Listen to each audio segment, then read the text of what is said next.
Ya. Güzel.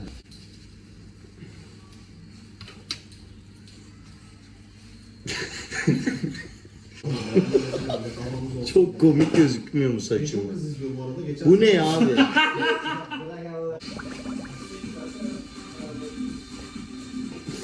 Kimin bu?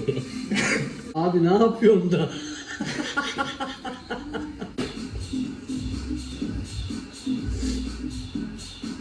Sercan Bey sola olmayalım.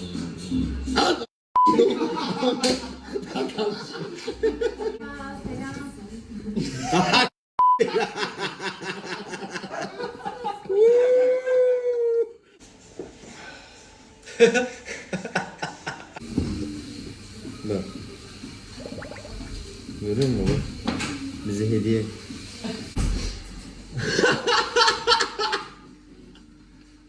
Oğlum daha koymadım. Nasıl gördün ya? Koyabilir misin? Yusuf abi. O zaman Efe'ye de Ya